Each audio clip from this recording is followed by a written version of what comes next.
Vous pensez qu'arroser le potager, c'est un jeu d'enfant? Qu'il suffit de pointer le tuyau et le tour est joué? Et si je vous disais que la majorité des jardiniers font les mêmes erreurs, des erreurs qui noient ou assèchent littéralement leur récolte? Car oui, ce n'est pas qu'une question de quantité d'eau. Aujourd'hui, nous allons plonger dans un guide complet sur l'arrosage des 7 légumes stars de votre potager. Il s'agit des tomates, concombres, pommes de terre, poivrons, choux, carottes et oignons. Et surtout, restez bien jusqu'à la fin, car je vais vous révéler un secret universel qui va transformer votre façon d'arroser pour toujours. L'arrosage, ce n'est pas un simple geste d'apport d'eau, c'est un véritable art, qui repose sur la compréhension profonde des besoins de chaque plante. Chaque légume a son propre caractère, ses habitudes et bien sûr ses exigences spécifiques en matière d'eau.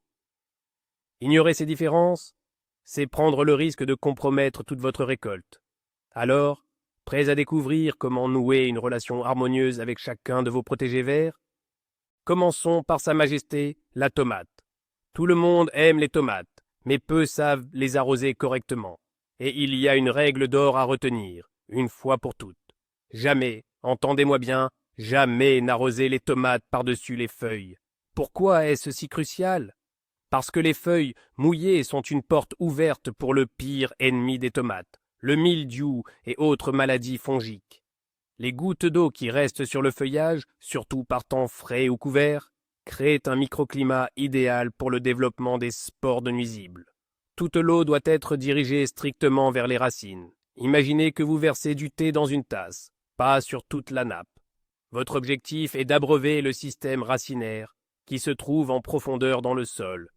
Utilisez un arrosoir sans pomme ou réglez votre tuyau d'arrosage sur un faible débit et dirigez le jet directement au pied de la plante. Maintenant, démantelons un mythe populaire.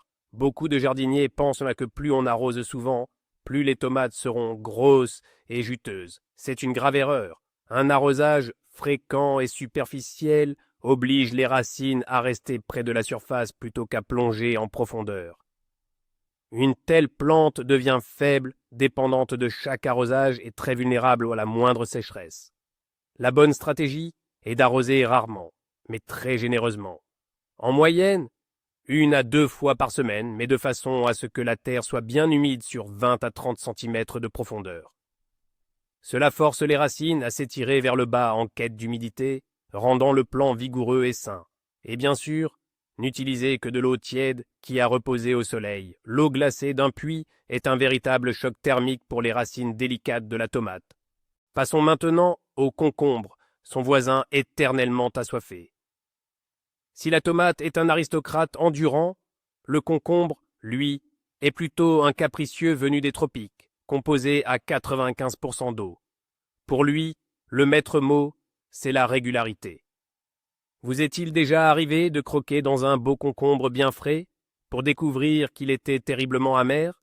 Eh bien, sachez-le, ce n'est pas une question de variété, mais bien une erreur dans votre façon d'arroser. L'amertume, chez les concombres, est un signe de stress. Si la plante souffre de sécheresse, même ponctuelle, elle produit une substance de défense, la cucurbitacine. Et c'est précisément elle qui donne aux fruits ce goût désagréable et amer. Voilà pourquoi la règle d'or pour les concombres est de ne jamais laisser le sol se dessécher. Il doit rester constamment et uniformément humide, sans pour autant se transformer en marécage. Par temps très chaud, en particulier en pleine production, un arrosage quotidien peut même s'avérer nécessaire. Et là, comme pour les tomates, il y a une nuance capitale, la température de l'eau. Les concombres ont une peur bleue de l'eau froide. Les arroser avec l'eau glaciale d'un puits ou d'un forage, c'est s'assurer non seulement d'avoir des fruits amers, mais aussi de favoriser le développement de maladies comme la pourriture des racines. L'eau doit être tiède, idéalement à la même température que l'air ambiant. Un conseil simple, remplissez un arrosoir ou une cuve le matin, et l'eau sera parfaite pour l'arrosage en fin de journée. Versez l'eau délicatement autour du pied, en faisant attention à ne pas tasser ni déchausser les racines. Les concombres apprécient grandement ce geste. Retenez bien ceci. Pour obtenir des concombres juteux, croquant et savoureux, il n'y a que deux secrets, la régularité de l'arrosage et l'utilisation d'une eau à bonne température. Parlons maintenant de la pomme de terre, souvent considérée comme notre deuxième aliment de base. Beaucoup pensent que, puisqu'elle pousse sous terre, on n'a pas besoin de se prendre la tête avec l'arrosage, quelquefois pendant l'été, et le tout reste joué.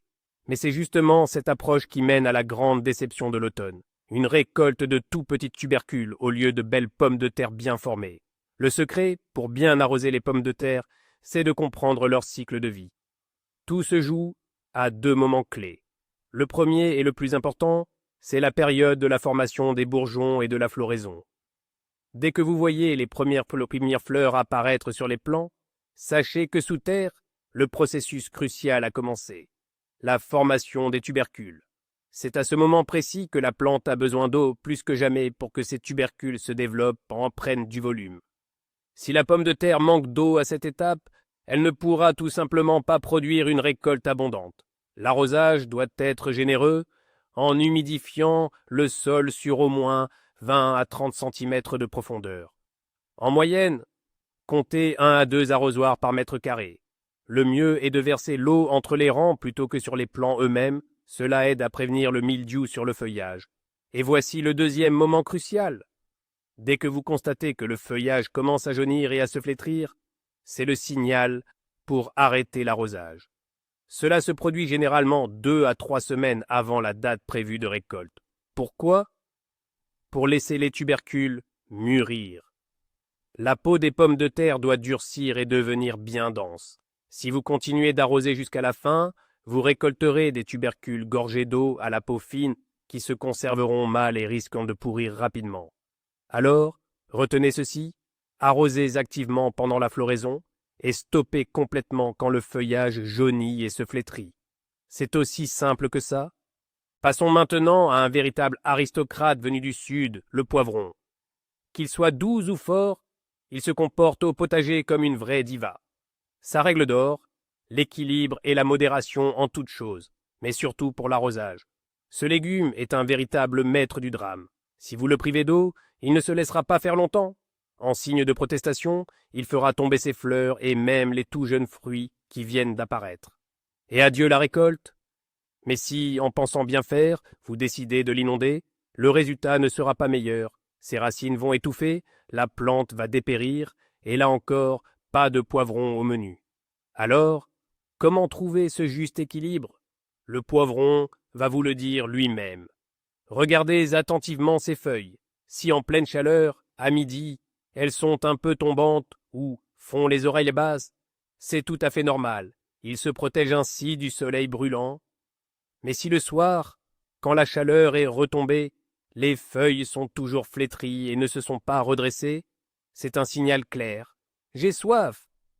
C'est le signe le plus sûr qu'il est temps de sortir l'arrosoir. Et bien sûr, pour cet aristocrate, l'eau doit être tiède, si possible ayant reposé au soleil.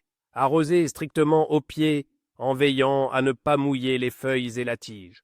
Les poivrons apprécient particulièrement un arrosage régulier, mais sans excès. Ne l'inondez pas à outrance une seule fois par semaine. Préférez des arrosages plus fréquents mais modérés, en maintenant le sol agréablement humide, comme une éponge bien essorée. Pensez au poivron comme à un invité venu d'un pays chaud, qui recherche le confort en permanence et déteste les extrêmes. Et le chou? Alors?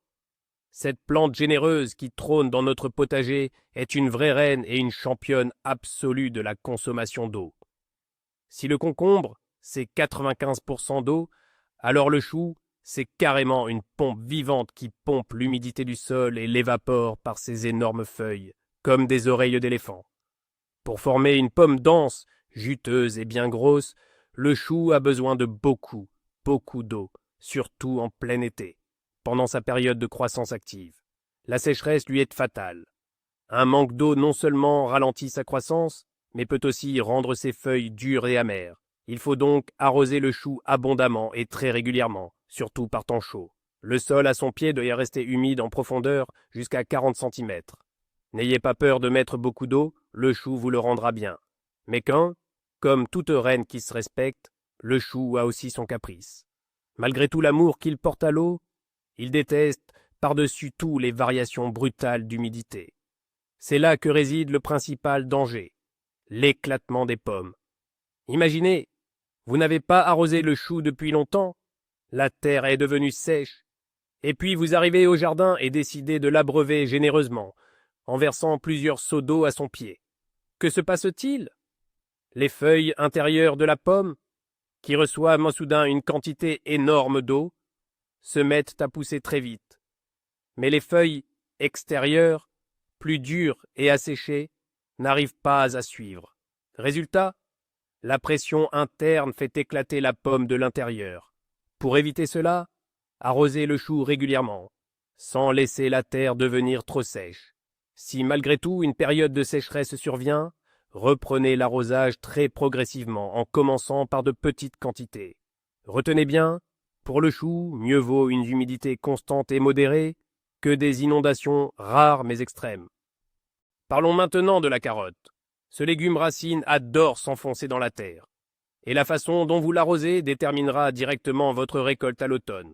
Obtiendrez-vous de longues carottes droites et juteuses, parfaites, ou des spécimens courts, tordus et fourchus? Le principal ennemi d'une belle carotte, c'est l'arrosage superficiel et trop fréquent. Que se passe-t-il quand vous humidifiez la terre en surface tous les jours, par exemple avec un arrosoir à pommes?